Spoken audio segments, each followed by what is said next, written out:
Acting Police Minister Firoz Kachela has described KwaZulu-Natal Police Commissioner Lieutenant General Nhlanhla Mkhwanazi's high-profile press conference on July 6 as unusual and deeply concerning, saying the event raised serious questions about adherence to command structures within the South African Police Service. Speaking before the parliamentary inquiry investigating Mkhwanazi's allegations, Kachela said he was alarmed by the Commissioner's decision to appear before the public in full military regalia, armed and so forth, and said his appearance in that matter worried me, and I made a statement to that effect after my appointment. It was not appropriate because police operate within command structures. There is a national commissioner, a minister, and a president. Mkhwanazi's explosive July briefings set off a political firestorm that resulted in the suspension of the police minister Senzo Mchunu, the appointment of Kachela as acting minister on August 1, and the establishment of both the parliamentary inquiry and the Madlang Commission of Inquiry. Kachela told the members of parliament that while he respected Mkhwanazi's courage in speaking out, proper professional conduct demanded respect for hierarchical structures, and said he made worrying allegations about the infiltration of criminal cartels into the police service and the political process. If those allegations are substantiated, he would have been vindicated, shown to be a whistleblower. However, Kachela also acknowledged that extraordinary circumstances sometimes require extraordinary action, and said when normal institutional norms fail to deliver what society expects, one does expect bold, courageous conduct from those in key positions, people willing to tell the truth regardless of personal consequences. The acting minister said he had been following portions of Mkhwanazi's testimony before both the Madlang Commission and the parliamentary inquiry, describing some of the evidence, particularly from witnesses who testified in camera, as very alarming and very concerning, and said neither this inquiry nor the Madlang Commission has reached a conclusion. My own posture, despite my concerns and what is already in the public domain, is to wait for both the inquiries to conclude before drawing any firm conclusions about what really happened within SAPS and more broadly. Under questioning from Chief Evidence Leader Advocate Norman Arendse SC, Kachela confirmed that he had met with National Commissioner Fanny Masemula and later with Mkhwanazi to discuss the disbanding of the Political Killings Task Team. Said, I've had 2 meetings with the National Commissioner and General Mkhwanazi was present in one. After a broader meeting with all provincial and divisional commissioners, we had a brief discussion about the PKCC and what happened to the dockets. Kachela said his concern stemmed from public reports that the PKCC, established to tackle political assassinations in KwaZulu-Natal, had been disbanded under Mchunu's tenure. Said, I wanted to understand what exactly happened with the task team, the rationale behind Minister Mchunu's decision, and what became of the dockets. It was unclear to me whether the team had indeed been dissolved or merely restructured, as both the parliamentary inquiry and the Madlang Commission continue their work. Kachela said he will reserve judgment until the findings are made public, and said, for now, I'm waiting for those processes to conclude as we can truly understand what transpired over the last few years within the SAPS and more generally within our system of governance. Firoz further stated that I could not understand exactly what the reasons were for disbandment of the task team. Political killings are ongoing and likely to worsen before the elections. The country needs a clear, coordinated strategy to fight organized crime.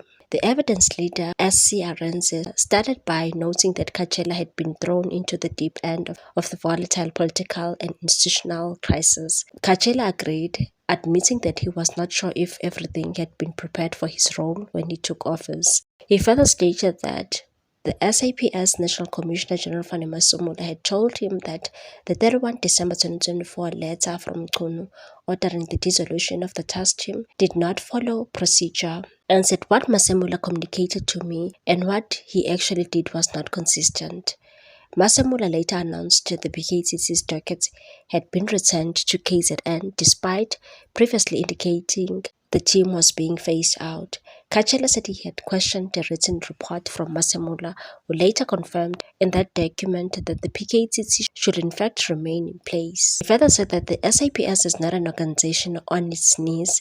At the top of the organization, there are still very competent generals and detectives, though we are losing talent to the private sector.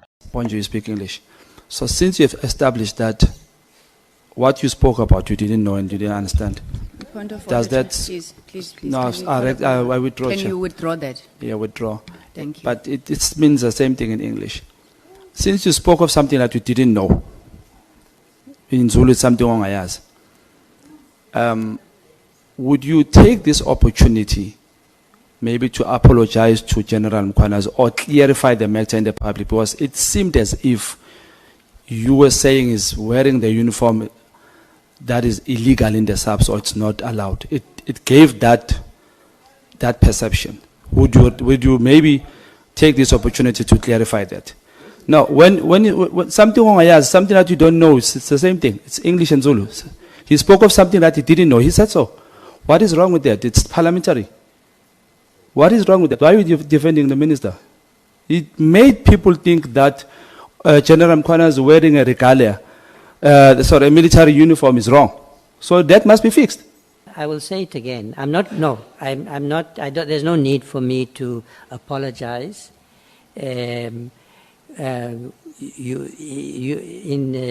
About something that was not intended badly, that was no insult.